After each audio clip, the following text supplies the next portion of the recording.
ਵਾਹਿਗੁਰੂ ਜੀ ਕਾ ਖਾਲਸਾ ਵਾਹਿਗੁਰੂ ਜੀ ਕੀ ਫਤਿਹ।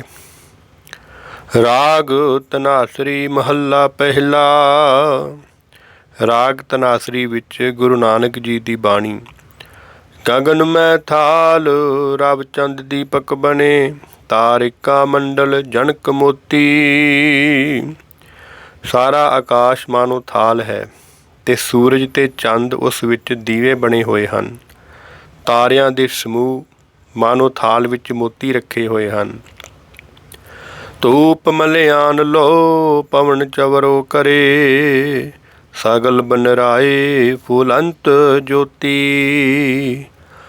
ਮੱਲਿਆ ਪਰਬਤ ਵੱਲੋਂ ਆਉਣ ਵਾਲੀ ਹਵਾ ਮਾਨੋ ਧੂਪ ਦਿਖਾ ਰਹੀ ਹੈ ਤੇ ਹਵਾ ਚੌਰ ਕਰ ਰਹੀ ਹੈ।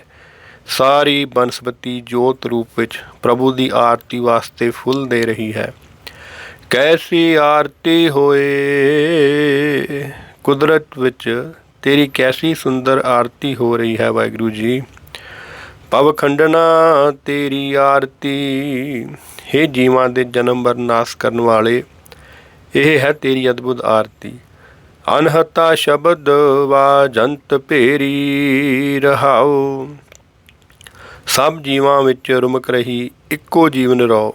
ਮਾਨੋ ਤੇਰੀ ਆਰਤੀ ਵਾਸਤੇ ਨਗਾਰੇ ਵੱਜ ਰਹੇ ਹਨ, ਵਿਸ਼ਰਾਮ ਦੇ ਕੇ ਫਰਮਾ ਰਹੇ ਹਨ। ਇਸ ਵਿੱਚ ਦੱਸ ਰਹੇ ਹਨ, ਮਹਾਰਾਜ ਕਿਰਪਾ ਕਰਕੇ ਬਿਆਨ ਕਰ ਰਹੇ ਹਨ। ਆਰਤੀ ਜਿਹੜੀ ਚੱਲ ਰਹੀ, ਸਾਰਾ ਆਪਾਂ ਜਿੱਦਾਂ ਆਰਤੀ ਕਰਦੇ ਹਾਂ, ਥਾਲ ਵਿੱਚ ਦੀਵੇ ਜਗਾ ਕੇ, ਫੁੱਲ ਰੱਖ ਕੇ, ਧੂਪ ਦਿਖਾ ਕੇ, ਸਾਰਾ ਕੁਛ ਕਰਕੇ, ਇਹ ਮਹਾਰਾਜ ਆਰਤੀ ਦੱਸ ਰਹੇ। ਜਿਹੜੀ ਗਗਨ ਸੇ ਸਾਰੇ ਬ੍ਰਹਿਮੰਡ ਵਿੱਚ ਜਿਹੜੀ ਆਰਤੀ ਚੱਲ ਰਹੀ ਹੈ, ਸਾਰਾ ਬ੍ਰਹਿਮੰਡ ਹੀ ਸੱਚੇ ਪਿਤਾ ਵਾਹਿਗੁਰੂ ਦੀ ਆਰਤੀ ਕਰ ਰਿਹਾ ਹੈ।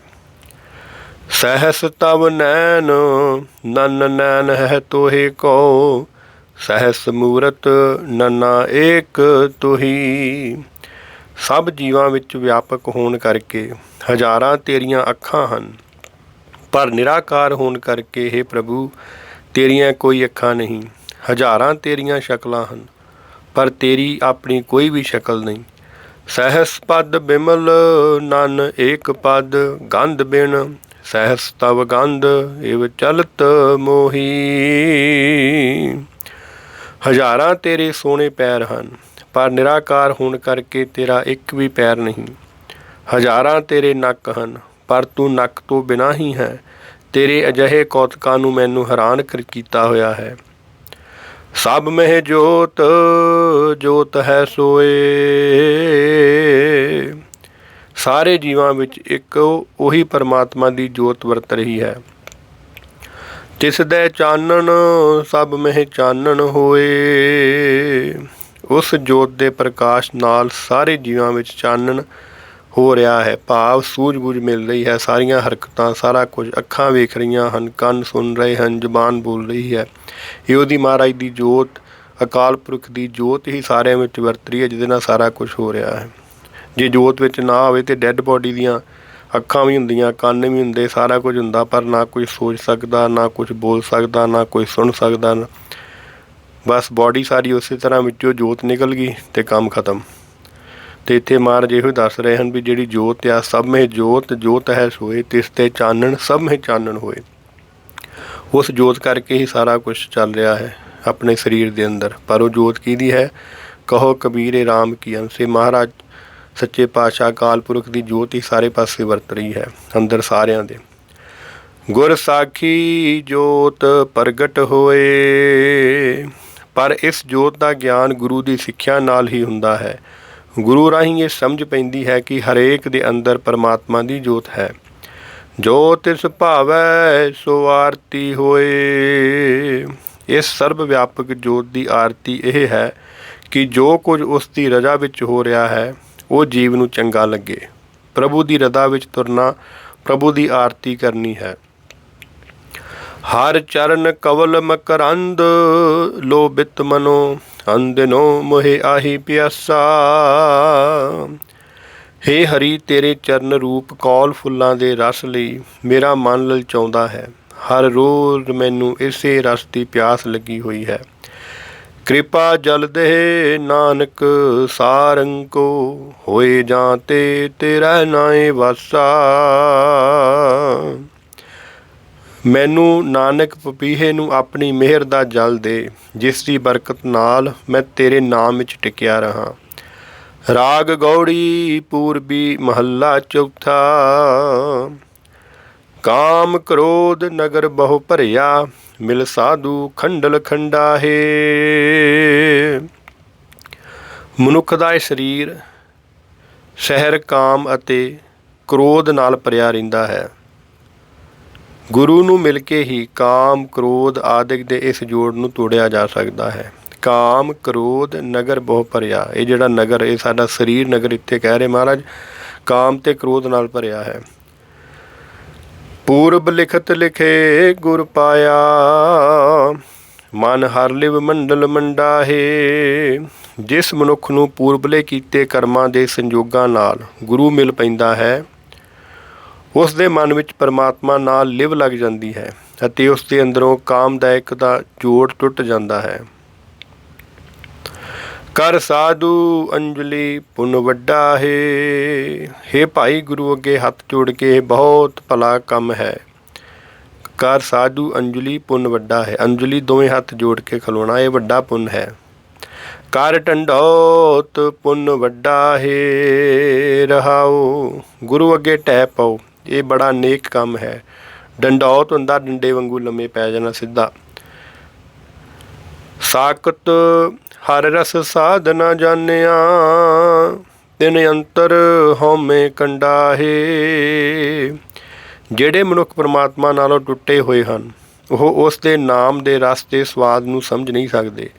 ਉਹਨਾਂ ਦੇ ਮਨ ਵਿੱਚ ਹੰਕਾਰ ਦਾ ਮਾਨੋ ਕੰਡਾ ਚੁਭਿਆ ਹੋਇਆ ਹੈ। ਤਿੰਨ ਅੰਤਰ ਹਉਮੈ ਕੰਡਾ ਹੈ। ਇੱਥੇ ਸਾਰੀ ਪੰਕਤੀਆਂ ਦੇ ਵਿੱਚ ਹਾਹੇ ਦੇ ਇੱਕੋ ਲਾਂ ਲੱਗੀ ਆ। ਇਸ ਨੂੰ ਹੇ ਪੜ੍ਹਨਾ, ਹੈ ਨਹੀਂ ਪੜ੍ਹਨਾ। ਜਿਉਂ ਜਿਉਂ ਚਲੇ ਚੁਬੈ ਦੁੱਖ ਪਾਵੇ, ਜਮਕਾਲ ਸਹੇ ਸਿਰ ਡੰਡਾ ਹੈ। ਜਿਉਂ ਜਿਉਂ ਉਹ ਤੁਰਦੇ ਹਨ, ਜਿਉਂ ਜਿਉਂ ਉਹ ਹਉਮੈ ਦਾ ਸੁਭਾਅ ਵਾਲਾ ਵਰਤੋਂ ਵਰਤਦੇ ਹਨ, ਹਉਮੈ ਦਾ ਉਹ ਕੰਡਾ ਉਹਨਾਂ ਨੂੰ ਚੁਭਦਾ ਹੈ। ਉਹ ਦੁੱਖ ਪਾਉਂਦੇ ਹਨ ਅਤੇ ਆਪਣੇ ਸਿਰ ਉੱਤੇ ਆਤਮਿਕ ਮੌਤ ਰੂਪ ਡੰਡਾ ਸਹਾਰਦੇ ਹਨ। ਆਤਮਿਕ ਮੌਤ ਉਹਨਾਂ ਦੇ ਸਿਰ ਉੱਤੇ ਸਵਾਰ ਰਹਿੰਦੀ ਹੈ। ਜਿਉਂ ਜਿਉਂ ਚੱਲੇ, ਜਿਵੇਂ ਜਿਵੇਂ ਚੱਲਦੇ ਹਨ, ਚੁਭਦਾ ਹੈ, ਦੁੱਖ ਪਾਉਂਦੇ ਹਨ। ਹਰ ਜਨ ਹਰ ਹਰ ਨਾਮ ਸਮਾਨੇ, ਦੁੱਖ ਜਨਮ ਮਰਨ ਭਵ ਖੰਡਾਹੇ। ਦੂਜੇ ਪਾਸੇ ਪਰਮਾਤਮਾ ਦੇ ਪਿਆਰੇ ਬੰਦੇ ਪਰਮਾਤਮਾ ਦੇ ਨਾਮ ਵਿੱਚ ਜੁੜੇ ਰਹਿੰਦੇ ਹਨ। ਉਹਨਾਂ ਦਾ ਸੰਸਾਰ ਦਾ ਜੰਮਣ ਮਰਨ ਦਾ ਦੁੱਖ ਕੱਟਿਆ ਜਾਂਦਾ ਹੈ। ਅਬਨਾਸੀ ਪੁਰਖ ਪਾਇਆ ਪਰਮੇਸ਼ਵਰ, ਬਹੁ ਸੋਭ ਖੰਡ ਬ੍ਰਹਿਮੰਡਾ ਹੈ। ਉਹਨਾਂ ਨੂੰ ਕਦੇ ਨਾਸ਼ ਨਾ ਹੋਣ ਵਾਲਾ ਸਰਬ ਵਿਆਪਕ ਪਰਮੇਸ਼ਰ ਮਿਲ ਪੈਂਦਾ ਹੈ। ਉਹਨਾਂ ਦੀ ਸ਼ੋਭਾ ਸਾਰੇ ਖੰਡਾਂ ਬ੍ਰਹਿਮੰਡਾਂ ਵਿੱਚ ਹੋ ਜਾਂਦੀ ਹੈ। ਹਮ ਗਰੀਬ ਮਸਕੀਨ ਪ੍ਰਭ ਤੇਰੇ, ਹਰ ਰਾਖ ਰਾਖ ਵੱਡ ਵੱਡਾ ਹੈ। ਹੇ ਪ੍ਰਭੂ, ਅਸੀਂ ਜੀਵ ਤੇਰੇ ਦਰ 'ਤੇ ਗਰੀਬ ਮੰਗਤੇ ਹਾਂ। ਤੂੰ ਸਭ ਤੋਂ ਵੱਡਾ ਸਹਾਈ ਹੈ। ਸਾਨੂੰ ਇਹਨਾਂ ਕਾਮਦਾਇਕ ਤੋਂ ਚੀਜ਼ਾਂ ਤੋਂ ਬਚਾ ਲੈ। ਜਨ ਨਾਨਕ ਨਾਮ ਆਧਾਰ ਟੇਕ ਹੈ, ਹਰ ਨਾਮੇ ਹੀ ਸੁਖ ਮੰਡਾ ਹੈ। ਹੇ ਪ੍ਰਭੂ, ਤੇਰਾ ਦਾਸ ਨਾਨਕ, ਤੇਰੇ ਦਾਸ ਨਾਨਕ ਨੂੰ ਤੇਰਾ ਨਾਮ ਦਾ ਹੀ ਆਸਰਾ ਹੈ, ਤੇਰੇ ਨਾਮ ਦਾ ਹੀ ਸਹਾਰਾ ਹੈ। ਤੇਰੇ ਨਾਮ ਵਿੱਚ ਜੁੜਿਆ ਹੀ ਸੁੱਖ ਮਿਲਦਾ ਹੈ। ਰਾਗ ਗੌੜੀ ਪੂਰਬੀ ਮਹੱਲਾ ਪੰਜਵਾਂ। ਕਰੋ ਬੇਨੰਤੀ ਸੁਨੋ ਮੇਰੇ ਮੀਤਾ, ਸੰਤ ਟਹਿਲ ਕੀ ਬੇਲਾ।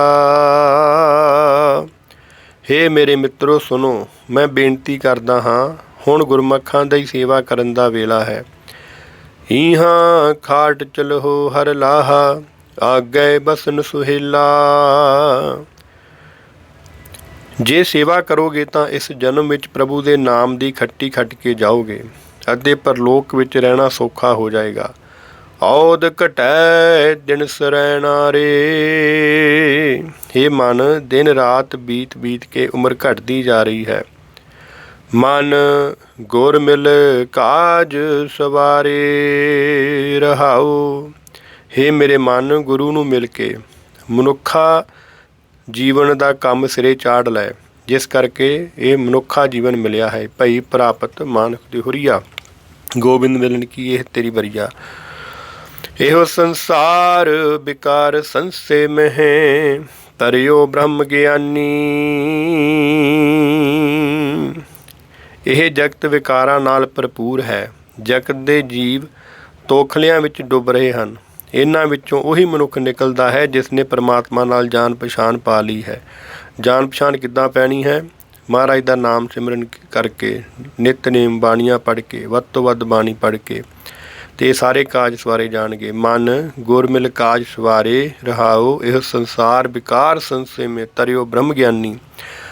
ਜਿਸ ਇਹ ਜਗਾਏ ਪੀ ਆਵੇ ਇਹੋ ਰਸ, ਅਕਥ ਕਥਾ ਤਿਨ ਜਾਨੀ। ਵਿਕਾਰਾਂ ਵਿੱਚ ਸੁੱਤੇ ਹੋਏ ਜਿਸ ਮਨੁੱਖ ਨੂੰ ਪ੍ਰਭੂ ਆਪ ਜਗਾ ਕੇ ਇਹ ਨਾਮ ਅੰਮ੍ਰਿਤ ਪਿਆਉਂਦਾ ਹੈ, ਉਸ ਮਨੁੱਖ ਨੇ ਅਕਥ ਪ੍ਰਭੂ ਦੀਆਂ ਗੱਲਾਂ, ਬੇਅੰਤ ਗੁਣਾਂ ਵਾਲੇ ਪ੍ਰਭੂ ਦੀ ਸਿਫਤ ਸਲਾਹ ਕਰਨ ਦੀ ਜਾਚ ਸਿੱਖ ਲਈ ਹੈ। ਜਿਸ ਇਹ ਜਗਾਏ ਪੀ ਆਵੇ, ਜਿਸ ਨੂੰ ਸਮਝ ਦਿੰਦਾ ਹੈ, ਜਗਾਉਂਦਾ ਹੈ, ਉਹੀ ਪੀਂਦਾ ਹੈ ਇਹ ਰਸ। ਅਕਥ ਕਥਾ ਤਿਨ ਜਾਨੀ, ਫਿਰ ਉਹਨੂੰ ਜਿਹੜੀ ਇਹ ਕਥ ਕਥਾ ਆ, ਜਿਹੜੀ ਔਖੀ ਕਥਾ ਇਹ ਸਮਝ ਆਉਂਦੀ ਹੈ। ਜਾਂ ਕੋ ਆਏ ਸੋਈ ਬਿਹਾਜੋ, ਹਰ ਗੁਰ ਤੇ ਮਨਹਿ ਬਸੇਰਾ। ਹੇ ਭਾਈ, ਜਿਸ ਕੰਮ ਵਾਸਤੇ ਇੱਥੇ ਆਏ ਹੋ ਉਸ ਦਾ ਵਣਜ ਕਰੋ, ਉਸ ਦਾ ਵਪਾਰ ਕਰੋ। ਉਹ ਹਰੀ ਨਾਮ ਗੁਰੂ ਦੀ ਰਾਹੀਂ ਹੀ ਮਨ ਵਿੱਚ ਵਸ ਸਕਦਾ ਹੈ। ਨਿਜ ਘਰ ਮਹਿਲ ਪਾਵੋ ਸੁਖ ਸਹਿਜੇ, ਬਹੁਰ ਨਾ ਹੋਈ ਗੋ ਫੇਰਾ। ਜੇ ਗੁਰੂ ਦੀ ਸ਼ਰਨ ਪਾਵੋਗੇ ਤਾਂ ਆਤਮਿਕ ਆਨੰਦ ਅਤੇ ਅਡੋਲਤਾ ਵਿੱਚ ਟਿਕ ਕੇ ਆਪਣੇ ਅੰਦਰ ਹੀ ਪ੍ਰਮਾਤਮਾ ਦਾ ਟਿਕਾਣਾ ਲੱਭ ਲਓਗੇ। ਫਿਰ ਮੁੜ ਜਨਮ ਮਰਨ ਦੀ ਗੇੜ ਵਿੱਚ ਨਹੀਂ ਪਾਓਗੇ। ਅੰਤਰਜਾਮੀ ਪੁਰਖ ਵਿਧਾਤੇ, ਸਰਦਾ ਮਨ ਕੀ ਪੂਰੇ। ਹੇ ਹਰੇਕ ਦੇ ਦਿਲ ਦੀ ਜਾਣਨ ਵਾਲੇ, ਹੇ ਅੰਤਰਜਾਮੀ, ਸਰਬ ਵਿਆਪਕ ਸਿਰਜਣਹਾਰ, ਮੇਰੇ ਮਨ ਦੀ ਇੱਛਾ ਪੂਰੀ ਕਰ। ਕੀ ਹੈ ਮੇਰੇ ਮਨ ਦੀ ਇੱਛਾ? ਅੱਗੇ ਮਹਾਰਾਜ ਬਿਆਨ ਕਰ ਰਹੇ ਹਨ। ਨਾਨਕ ਦਾਸ ਇਹ ਸੁਖ ਮੰਗੈ, ਮੋਕੋ ਕਰ ਸੰਤਨ ਕੀ ਧੂਰੇ। ਦਾਸ ਨਾਨਕ ਤੇਥੋਂ ਇਹੀ ਸੁੱਖ ਮੰਗਦਾ ਹੈ ਕਿ ਮੈਨੂੰ ਸੰਤਾਂ ਦੇ ਚਰਨਾਂ ਦੀ ਧੂੜ ਬਣਾ ਦੇ। ਅੰਤਰਜਾਮੀ ਪੁਰਖ ਵਿਧਾਤੇ, ਸਰਦਾ ਮਨ ਕੀ ਪੂਰੇ। ਨਾਨਕ ਦਾਸ ਹੈ ਸੁਖ ਮੰਗੈ, ਮੋਕੋ ਕਰ ਸੰਤਨ ਕੀ ਧੂਰੇ। ਵਾਹਿਗੁਰੂ ਜੀ ਕਾ ਖਾਲਸਾ, ਵਾਹਿਗੁਰੂ ਜੀ ਕੀ ਫਤਿਹ। ਮਹਾਰਾਜ ਦੀ ਅਪਾਰ ਕਿਰਪਾ ਬਖਸ਼ੀ ਸਦਕਾ ਅੰਗ 13 ਤੱਕ ਵਿਆਖਿਆ ਦੀ ਸਮਾਪਤੀ ਹੈ ਸੱਚੇ ਪਾਤਸ਼ਾਹ ਨੇ ਕਰਾਈ। ਆਪ ਜੀ ਦੀ ਕਿਰਪਾ ਸੱਚੇ ਪਾਤਸ਼ਾਹ, ਸ਼ੁਕਰ ਹੈ ਆਪ ਜੀ ਨੇ ਕਿਰਪਾ ਕੀਤੀ। ਅੰਗ 1 ਤੋਂ ਲੈ ਕੇ 13 ਤੱਕ ਰੋਜ਼ ਨਿਤਨੇਮ ਕਰਨ ਵਾਲਾ ਜਿਹੜਾ ਬੰਦਾ ਆ, ਉਹ ਜਪਜੀ ਸਾਹਿਬ, ਰਹਿਰਾ ਸਾਹਿਬ ਅਤੇ ਕੀਰਤਨ ਸੋਹਿਲਾ ਸਾਹਿਬ ਦੀਆਂ 3 ਬਾਣੀਆਂ ਮਹਾਰਾਜ ਦੇ ਸੱਚੇ ਪਾਤਸ਼ਾਹ ਅੰਗ 1 ਤੋਂ ਲੈ ਕੇ 13 ਤੱਕ ਵਿੱਚ ਸੁਸ਼ੋਭਿਤ ਹਨ। ਜਿਹੜਾ ਬੰਦਾ ਜਪਜੀ ਸਾਹਿਬ, ਰਹਿਰਾ ਸਾਹਿਬ ਅਤੇ ਕੀਰਤਨ ਸੋਹਿਲਾ ਸਾਹਿਬ ਜੀ ਦਾ ਪਾਠ ਕਰਦਾ ਹੈ, ਉਹ ਮਹਾਰਾਜ ਦੇ 13 ਅੰਗਾਂ ਦਾ ਪਾਠ ਬਾਣੀ ਰੋਜ਼ ਪੜ੍ਹ ਲੈਂਦਾ ਹੈ। ਇਸ ਕਰਕੇ ਆਪਾਂ ਨੂੰ ਇਹ ਫਰਜ਼ ਬਣਦਾ ਸਾਰੇ ਸਿੱਖਾਂ ਦਾ, ਭਾਵੇਂ ਅੰਮ੍ਰਿਤ ਛਕਿਆ ਨਹੀਂ ਛਕਿਆ, ਜਿੰਨਾ ਵੀ ਘੱਟ ਤੋਂ ਘੱਟ ਮਹਾਰਾਜ ਦੀ ਅਪਾਰ ਕਿਰਪਾ ਨਾਲ ਬਖਸ਼ਿਸ਼ ਦਾ ਪਾਤਰ ਬਣਨ ਵਾਸਤੇ ਰੋਜ਼ ਸਵੇਰੇ ਜਪਜੀ ਸਾਹਿਬ, ਸ਼ਾਮ ਨੂੰ ਰਹਿਰਾ ਸਾਹਿਬ ਅਤੇ ਸੌਣ ਲੱਗਿਆਂ ਕੀਰਤਨ ਸੋਹਿਲਾ ਸਾਹਿਬ ਦਾ ਬਾਣੀ ਦਾ ਆਪਾਂ ਪਾਠ ਸਾਰੇ ਕਰਿਆ ਕਰੀਏ। ਆਪ ਜੀ ਦੀ ਅਪਾਰ ਬਖਸ਼ਿਸ਼ ਸੱਚੇ ਪਾਤਸ਼ਾਹ, ਆਪ ਜੀ ਨੇ ਕਿਰਪਾ ਕੀਤੀ, ਸਮਤ ਬਖਸ਼ਣੀ, ਹੋਈਆਂ ਭੁੱਲਾਂ ਚੁੱਕਾਂ ਲਈ ਮਾਫੀ ਬਖਸ਼ਣੀ। ਵਾਹਿਗੁਰੂ ਜੀ ਕਾ ਖਾਲਸਾ, ਵਾਹਿਗੁਰੂ ਜੀ ਕੀ ਫਤਿਹ।